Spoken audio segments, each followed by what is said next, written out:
वास्तविक पाहता शाहू महाराजांच्याबद्दल बोलणं हा माझा आवाका नव्हे, पण तरीही त्यांच्याविषयी कृतज्ञता व्यक्त करण्याचा हा माझा छोटासा प्रयत्न. शाहू महाराज हे नाव मी माझ्या पहिल्यांदा वडिलांच्याकडून ऐकलं. मी 3-4 वर्षाचे असताना मला आणि माझ्या बहिणीला माझे वडील भवानी मंडपातल्या तुळजाभवानी मंदिरात घेऊन गेले होते. त्यावेळी एक असा उंच धिप्पाड भव्य असा मी पुतळा बघितला. त्यावेळी वडिलांना विचारलं की हे कोण आहे. त्यांनी सांगितलं हे शाहू महाराज आहेत आणि जेवढे ते उंच दिसतात त्याच्याहून कितीतरी मोठं असं त्यांचं काम आहे. कोल्हापूर, शाहू महाराज आणि कुस्ती हे तर समीकरणच आहे. शाहू महाराजांचं नाव जसं मी वडिलांच्याकडून ऐकलं तसं कुस्तीही मी वडिलांच्या बरोबर बघितली. एकदा कोल्हापूरला कुस्ती असताना माझे वडील मला आणि माझ्या बहिणीला कुस्ती बघायला घेऊन गेले. तिथं खूप गर्दी होती. आम्ही चेंगरत होतो. पण नंतर लोकांनी बघितलं की एक वडील आपल्या 2 छोट्या मुलींना घेऊन कुस्ती बघायला आले. म्हटल्यावर आम्हाला त्यांनी जागा दिली आणि आम्ही आत गेलो आणि त्या उंचावरून उभं राहून आम्ही ती कुस्ती बघितली. शेकडो लोकांना एकाच वेळी बसून कुस्ती बघता यावी असं ते मैदान खासबाग मैदान. महाराजांनी रोमला जेव्हा भेट दिली त्यावेळेला द्वंद्व युद्धाचा आखाडा बघून तसंच मैदान आपल्या कोल्हापुरात करायचं त्यांनी ठरवलं आणि ते पारही पडलं. कुस्ती मैदान तयार झालं आणि गावागावात पेठापेठात तालमी सुरू झाल्या. कोल्हापूर कुस्तीची पंढरी म्हणून नावारूपाला आलं. महाराजांना कुस्तीविषयी जसं प्रेम होतं तसं आपल्या मल्लांच्यावरती पण त्यांचं अतोनात प्रेम होतं. एकदा त्यांचा एक मल्ल आजारी पडलेला असताना त्याला कॉलरा झालेला होता. त्यावेळी तो जगतोय की नाही अशी परिस्थिती निर्माण झालेली होती. त्यावेळी त्यांनी डॉक्टरांना सांगितलं, डॉक्टर तुम्ही जर या माझ्या मल्लाला वाचवलं तर त्याच्या वजना एवढं सोनं आम्ही तुम्हाला देऊ. हा होता आभाळा एवढं काळीज असणारा शाहू राजा. शाहू महाराजांना शिकारीचा छंद होता, पण ते ज्या प्राण्यांच्या विषयी तक्रार यायची, शेतकऱ्यांची तक्रार यायची, लोकांची तक्रार यायची, अशाच प्राण्यांची शिकार करत असत. महाराजांची ताकद अफाट, साहस अचाट. एकदा महाराज दाजीपूरला जंगलात शिकारीसाठी गेलेले असताना दिवसभर फिरूनही शिकार मिळाले नाही. त्यामुळे बाकीचे शिकारी शिकार तळावर परत गेले आणि शाहू महाराज आणि त्यांचा एक सेवक दोघं पायी निघालेले होते. वाटेत येणाऱ्या फांद्या बाजूला करत ते चाललेले होते. दोघांच्याही खांद्यावर एक बंदूक होती. तेवढ्यात एका जाळीतून एका अस्वलीनं महाराजांच्यावरती हल्ला केला. ते बघून त्यांचा सेवक भीतीनं बंदूक टाकली आणि झाडावर जाऊन बसला. अचानक झालेल्या हल्ल्यानं शाहू महाराजांची पण तारांबळ उडाली आणि त्यांच्या हातातून कधी बंदूक गळून पडली हे कळलंही नाही. तरी सुद्धा त्यांनी प्रसंगावधान राखून त्या अस्वलीचे दोन्ही पाय आपल्या हाताने घट्ट दाबून धरले आणि तिचे खालचे पाय आपल्या पायाने दाबून धरले आणि तिच्यावर घट्ट पकड ठेवली. तरी त्या अस्वलीचं तोंड रिकामं होतं. ती त्यांना त्या आपल्या तोंडानं धडका देत होती. महाराजांना तिचे दात लागत होते. ते रक्तबंबाळ झालेले होते. अस्वली ओरडत होती.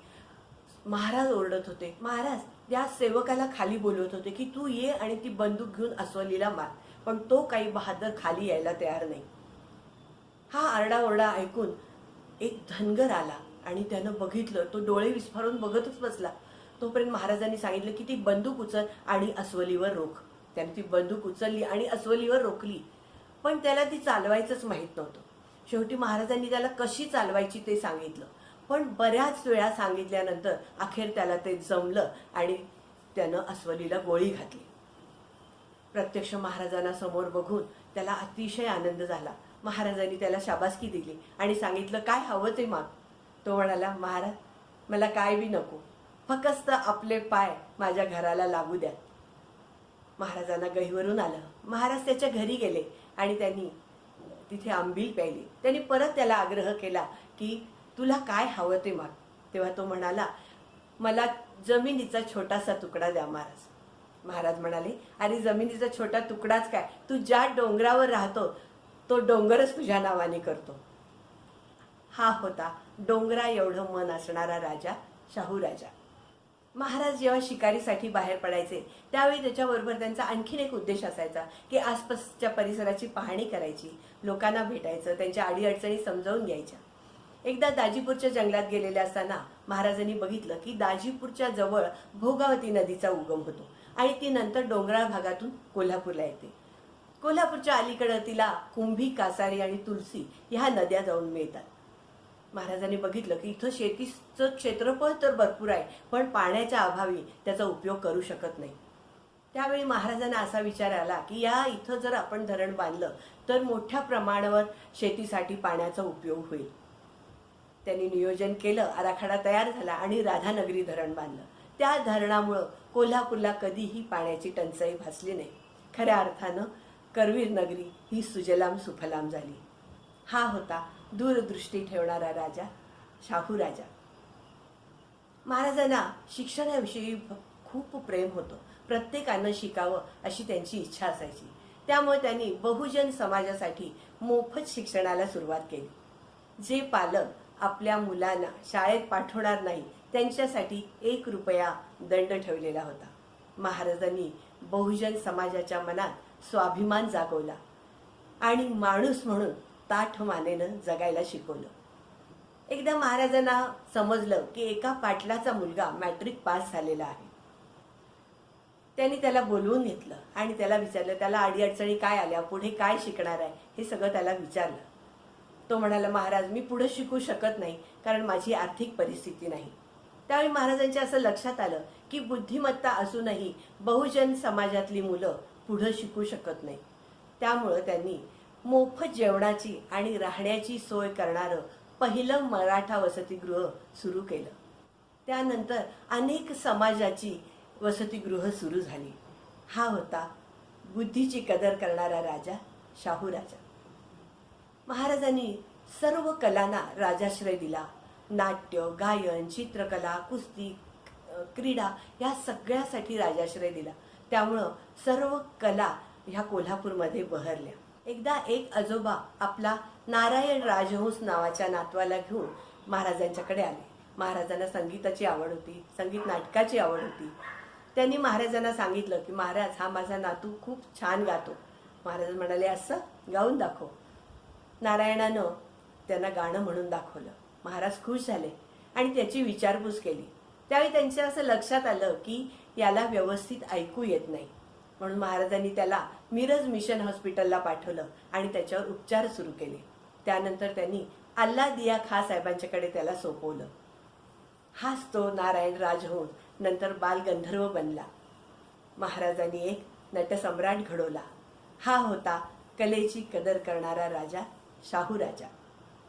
अल्लादिया खां साहेब हे नेहमी नवरात्रात भवानी मंडपात गाण्यासाठी येत असत. महाराजांना त्यांचं गाणं खूप आवडायचं. त्यांनी विचार केला की जर हे इथं राहिले तर अनेक मराठी गायक तयार होतील. म्हणून त्यांनी त्यांना इथं ठेवून घेतलं आणि त्यांच्या 15-20 जणांचं कुटुंब पोसायची जबाबदारी स्वीकारली. हा होता रत्नपारखी राजा, शाहू राजा. एकदा एक तळमळीचा सामाजिक कार्यकर्ता नाशिकला पोलीस इन्स्पेक्टरच्या नोकरीत होता.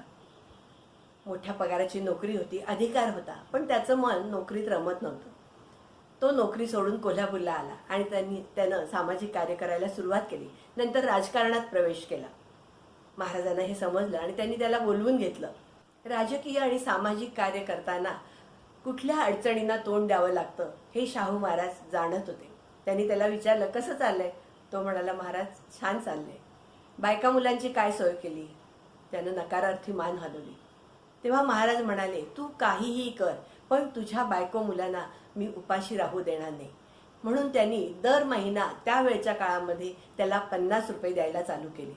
पुढं खरोखरच या तरुणाला अतिशय बिकट परिस्थितीला सामोरं जावं लागलं आणि त्यावेळेला महाराजांनी हे सुरू केलेले पैसेच त्याच्या कामी आले.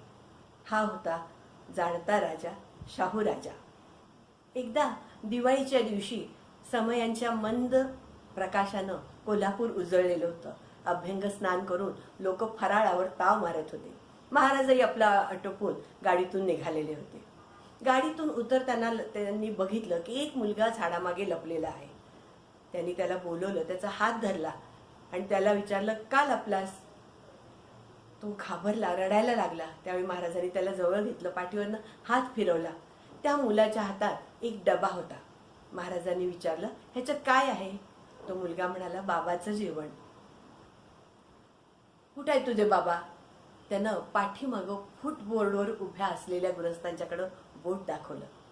महाराजांनी डबा उघडला तर त्यात 2 भाकरी आणि एवढासा झुणका होता. महाराजांना अतिशय वाईट वाटलं, त्यांना गहिवरून आलं. त्यांना असं वाटलं की अख्खं कोल्हापूर फराळावर ताव मारत असताना माझ्याच नोकरीत असलेल्या सेवकाच्या घरात हे दारिद्र्य. त्यांनी जासुदाला बोलावलं आणि त्या मुलाला उटणं लावून आंघोळ घालायला सांगितली, त्याला नवीन कपडे आणायला सांगितले. महाराजांनी स्वतः त्याला नवीन कपडे चढवले. मुलाचे वडील हे सगळं लांब उभं राहून बघत होते, डोळ्यातून अश्रू वाहत होते, आपल्या राजाला उदंड आयुष्य मागत होते. त्यानंतर महाराजांनी त्यांच्या घरात पुरेल एवढा भरपूर फराळ दिला आणि आपल्या गाडीतून त्याला घरी सोडायला सांगितलं. हा होता गरिबांचा कैवारी शाहू राजा. महाराजांचं राहणीमान हे अतिशय साधं असं होतं. सोनतळी कॅम्पवर ते राहत असत. तिथं उत्तम घोड्याची पैदास केली जात असे. सकाळी महाराज आपल्या गाडीतून कोल्हापूरला येत असत. त्यावेळी त्यांच्या गाडीमध्ये सर्व जाती धर्माचे लोक असायचे. ते सगळ्यांशी बोलत, गप्पा मारत, वाटेत भेटणाऱ्याला त्याच्याशी बोलत, त्याची चौकशी करत, त्याच्या अडीअडचणी विचारून घेत असत आणि कोल्हापूरला आल्यावर त्या सोडवत असत. महाराजांनी खऱ्या अर्थानं कोल्हापूर समृद्ध केलं. रेल्वे आणली, बाजारपेठा निर्माण केल्या, गुळ बाजारपेठ निर्माण केली, केशवराव भोसले नाट्यगृह निर्माण केलं, सामाजिक कार्य केलं, आंतरजातीय विवाहाच्या कायद्याला मान्यता दिली, विधवा पुनर्विवाहाचा कायदा केला. महाराज नेहमी रयतेसाठी झटत असायचे. त्यांनी सर्व जाती धर्म समभाव रुजवला. राज्यकारभाराची सूत्र हातात घेतल्यापासून महाराजांनी रयत माझी आणि मी रयतेचा या भावनेनं काम केलं. अखेर 6 मे 1922 रोजी महाराजांचं निधन झालं. करवीर नगरी शोकसागरात बुडून गेली. महाराजांचे आचार विचार आचरणात आणणं हीच त्यांच्यासाठी खरी कृतज्ञता असेल. अशा या लोकराजा राजश्री शाहू महाराजांना शतशः नमन. कसा वाटला व्हिडिओ नक्की सांगा. LCSS करा. Like, comment, share and subscribe. नमस्कार.